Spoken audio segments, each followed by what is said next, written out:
WooFDriver.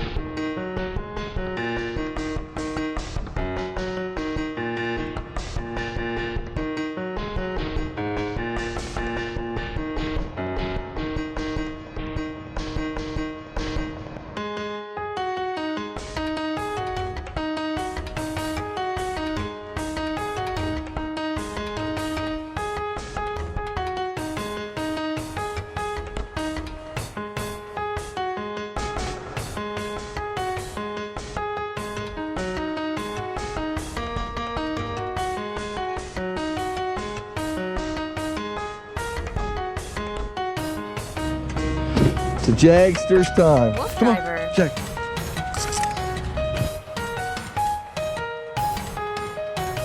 You're a good boy, Jag. You're a good boy, Jag. Good boy, Jag.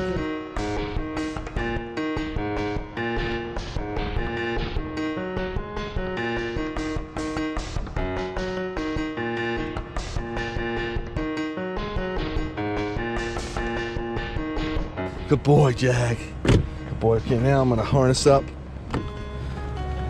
the rest of the wolf pack, meaning Chase and Zorro. Do Zorro first. These are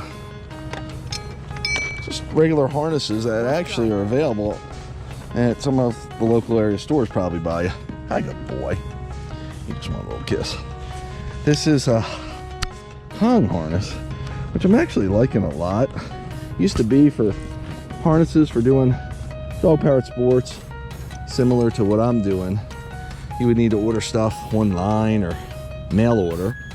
But with today's selection of stores out there, more people doing it, the stores are stocking them. You can get a lot of good products in the stores. This one's actually by Roughwear, which is another outdoors company. A lot of this stuff's available at REI hiking store. Good boy. Sorry, buddy. This is Chase. And this harness is really good because for dogs that are chewers, the buckles I found, if you look at my earlier videos, the buckle is, I'm trying to point the camera up there, the buckle is kind of camouflaged. It's not rubbing against the dog. Easy, princess. Not rubbing against the dog, so they're not cognizant of it and they don't want to chew it as much. Look at the Jagster, he's so cute. Princess is getting ready to rock and roll. She's like, come on, Dad, let's get this show going. That's how we harness them up. Princess is already harnessed up. She does really well with her harness, so we leave it on for the whole ride, and she's in the back, so a little harder to get to. Okay, good boy. Close the truck and go around the other side. This side of the truck doesn't have steps, as you see. Put the camera a little down. The other side of the truck does. Okay. And the steps provide better access for the dogs, especially Princess because she's elderly. Truck's on lift, so it's higher up in the air. So that's why we need a way for them to easily get to it. And I'll show you how the steps work here. One set. Okay, Jim, you ready? So the steps, I let them out. See how they come out? Pretty cool. Easy, buddy. Boys are 3 there. 3, easy. Boy. And I'm wearing a vest. I know you can't see it. That I could.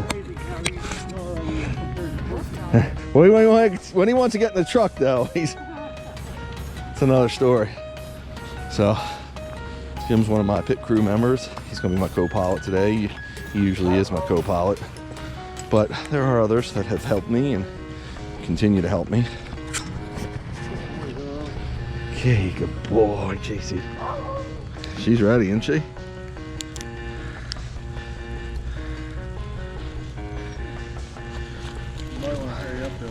Really? There's a guy walking this way. It looks like he has a dog. Does he? Yeah, but he has time. See him down there? Big dog. Okay. Let's get the last 2, Jim. WooFDriver. So, not that we can't handle the dogs, but the dogs get very excited. And they want to say hi, and we kind of want to boogie on down the trail. Jagster, stay Jag. Boy, easy. Good boy, free. You got baby? Yep. Good boy, Jag. And Princess is the hardest one to get to because she's behind the folding seat. Easy, good girl. Almost 15. She might actually be 15 now. Gotta check her birth date. Oh, girl. And look at this energy. Now, she's sniffing to see what's been there, of course, because the scent always tells a story. But I usually let her sniff a little bit. But I want to get going so we get ahead of the trail traffic that is coming behind us. Well, she's got her special bed, of course. And she's done running. She gets to go into and take a breather at any time. Easy, guys.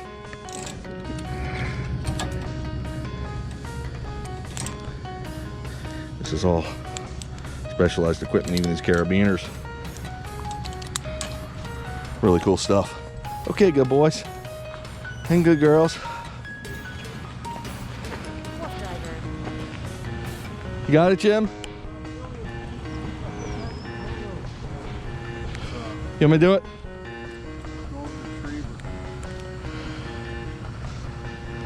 Yeah, it goes through that one. Here, bud. It's a lot easier without your gloves. Like this, watch.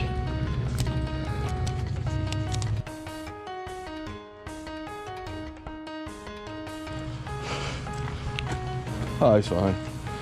And we're gonna boogie on that down the trail, folks. Okay, folks, right now we're at the 5-mile marker on the Conewago Trail. Not to be confused with the Conewago Trail. Jim's gonna water the dog so I can film the whole event so everybody can see how we do it. This is essentially the Dog Powered Go-Kart, what I call the Dog Powered Go-Kart. And pretty much what it is are custom, my whole fleet of them are custom made bikes that are quads, meaning 4 wheels, or trike, meaning 3 wheels. They're recumbent, which means they're low down to the ground, running at the dog level, which is really cool, and laid back. So you're almost in a reclined position. These bikes are available, not built to this extent with all the dog apparatuses and electric assist. Some do have that out there for people too, but this is custom for the dogs. Princess is the eldest dog. She's just about 15 years old now, and you can see we've got this custom made bed for her if she gets tired, or any of the dogs get tired for that matter. She's in unbelievable shape. I mean, a lot of it's, in the genes, and of course staying exercise, but she's got good genes and she's very motivated, which just keeps her going. Even when we're not doing this, she motivates herself to constantly walk at the house and get a lot of mileage in. Here's Zorro. He's the only one that's not 100% Husky. He's a Malamute Husky mix. And hi, good boy. He's got the blue eyes like a Husky and the big head like a Malamute. Chase didn't drink any, Jimmy? Okay, that's cool. They're done, man. Yeah, so a lot of times we stop more than we need to because we're giving Princess a break. While we do it, we try to give the dogs water. On these lighter runs, when Princess is down, meaning she's not in her bed, we're moving at a much slower pace, more like a walking pace, 3.5 miles per hour, sometimes 4. And that's slow enough for her, a little slow for the boys, but we'll get distance with them. When she gets tired, it's been about 2 miles now, probably 3 to 5 miles, she'll want to rest, and we'll be able to cook with the boys and get them some real speeds, 6.5, 7, even 8 miles per hour. And that's where we're at right now.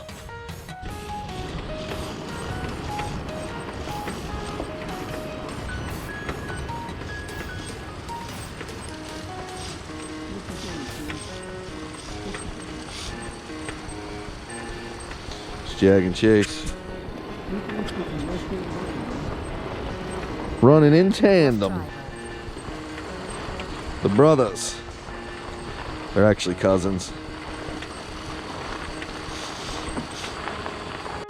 Okay, folks, so we're taking another water break. Right now we have, I don't know if you can see the watch there, but it's 5.48 miles. We've been out here for 2 hours and 31 minutes. Everybody's doing great. Princess actually had not had a break in the chair today. She's kept up. She's enjoying it, and we let her get as much as she can in. Got the Jagster. Now sometimes, because we've had issues with the mechanics of the bike and the wheels, sometimes they'll make loud noises. Nothing happens, but it's lately perturbed Jag a little bit. So I've been sitting in the back and encouraging him to come on, because sometimes he'll just like, whoa, I'm not going any further. I don't like the way that wheel sounds. So that's Jag. He's a little bit of a diva. And besides that, everything's going really well. Here's Princess. And you can see Zorro getting his drink in. There's the pretty Princess right there. Still very alert, very much into the game. If you saw our last run, you go on YouTube, WooFDriver, where we did the, where were we at? The Black Diamond Lehigh Valley D&L Trail. We did about 5 or 6 miles in the snow, and Princess, after 2 miles of snow, tired her out, and that totally happens because snow is harder to run in. Of course, you've got resistance there, especially on unpaved trails. What I mean, ungroomed trails where we're making tracks. Everybody thirsty, Jim? Cool. Cool. This is a light run today. You can see Jag taking a breather right there. This is a light run today, which means that so far we're not burning many calories on the dogs. They're just getting a trot and pace in, and that's basically because Princess is on board. But probably within the next mile, we'll put her up and we'll do make some tracks. We're moving with her. Usually we're 3.5 miles per hour with maybe sometimes 2.5 to 3.5 miles per hour. But when the boys are without her, when she gets up in her seat, he don't want nothing to drink, does he? We'll cruise somewhere between 4.5 to 7.5 to 8 miles per hour. So we can cover a lot of territory then. And that's where we're at right now, folks. Hope you enjoyed the video. WooFDriver signing off. And here's your pretty Princess, folks. 5 3/4 mile, and she's ready to take a breather in her bed. So I think it's about time. She did really good. You can always tell by the tension on the line and her walking, trotting stance. So she sits right in the bed. Good girl. See how she likes her bed? She's right in there. Now, 3-point hookup. So hookup 1. This is a specialized harness and seat where this buckles into there, keeps pressure, good girl, right on the straps so they can stay taut. Hi, good girl. Then we'll put this one up here. And the reason we put these yellow microfiber towels around it was just because she's so active, even in her seat, that we didn't want it to scrape against her. And she's happy. Hi, good girl. So now it'll be a little bit of a different show. Be able to put a little more speed on and rock and roll. I'll give you a quick tour around the Z-Man, Jimmy, my co-pilot, the Chase Man, and the Jagster. And there's the Princess. And we're gonna go. I'm in the back seat. I ride different positions to see the dogs from different views, how they're doing, and monitor their run.